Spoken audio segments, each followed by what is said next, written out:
करीब 232 ऐप्स का इस्तेमाल अब आप अपने फोन में नहीं कर पाएंगे। भारत सरकार ने कई ऐप्स पर पाबंदी लगा दी है। खासकर लोन देने वाले ऐप्स पर केंद्र सरकार ने बड़ी कार्रवाई की है। अक्सर ऐसा देखा जाता है कि आपको बार बार फोन में नोटिफिकेशन आते हैं जहां आपको कम पैसे में ज्यादा लोन मिल जाता है। बहुत ही कम इंटरेस्ट आपको देने होते हैं। इन्हें लालच में आकर आप खुद को बर्बाद कर लेते हैं, आप कंगाल हो जाते हैं।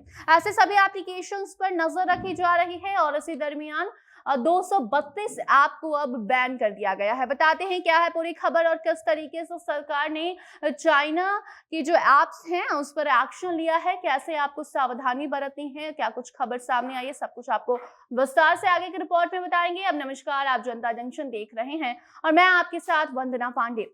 फोन में प्ले स्टोर पर जाकर कोई भी ऐप इंस्टॉल अगर आप करते हैं तो अब सावधान हो जाने की जरूरत है। ऐसा आपको नहीं करना है क्योंकि जिन ऐप्स को आप अपने टाइम पास के लिए अपने फोन में इंस्टॉल कर रहे हैं वो आपका जीवन बर्बाद कर सकता है।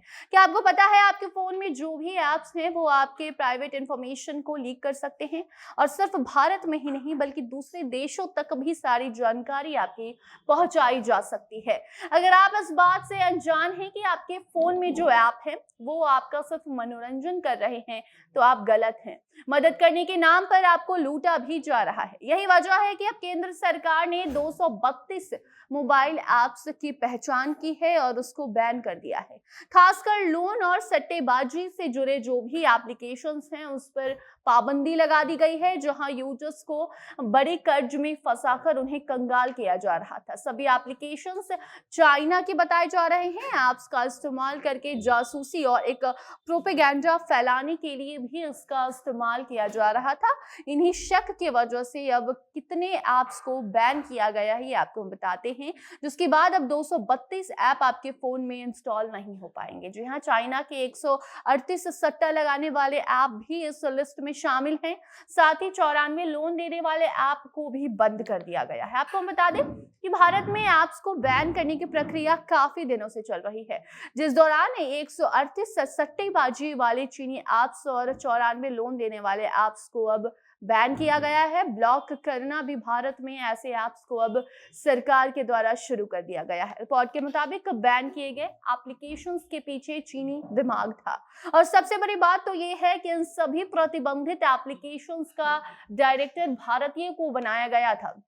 जी हाँ, जहाँ आर्थिक रूप से जूझ रहे गरीब लोगों को लोन देने के नाम पर लूटा जा रहा था। उनको कहा जाता है कि कम इंटरेस्ट में उन्हें लोन दिया जाएगा। कई बार तो लोन के पैसे भी वापस ऐसा कहा जाता है कि उनसे नहीं लिए जाएंगे और इन्हीं बातों में वो फंस जाते हैं और फिर कंगाल हो जाते हैं। बाकी केंद्र सरकार सिर्फ सोशल मीडिया ऐप्स पर ही नहीं बल्कि कई ऐसे गेम पर भी प्रतिबंध लगा चुकी है जिसके द्वारा भारत की जानकारी बाहर किसी और देश में भेजी जा रही थी और लोग इस बात से अनजान थे कि वो इस गलत काम के शिकार हो रहे हैं और बाद में पछताने के सिवा उनके हाथ कुछ नहीं बचता है। बाकी आप भी सावधानी बरतिए और अगर आप इंतजार चीनी ऐप्स जो बैन हुए हैं उसके नाम की कर रहे हैं तो ऐप्स इतने सारे हैं कि नाम पढ़ने बैठे तो शाम हो जाएगी। इसलिए आप नाम स्क्रीन पर देखिए और सावधानी बरतिए और साथ ही आप जब भी प्ले स्टोर से कोई भी ऐप डाउनलोड करें, कोई भी ऐप इंस्टॉल करने जाते हैं तो पहले उसका रिव्यू देखिए कि वो ऐप कहाँ का है। चाइनीज है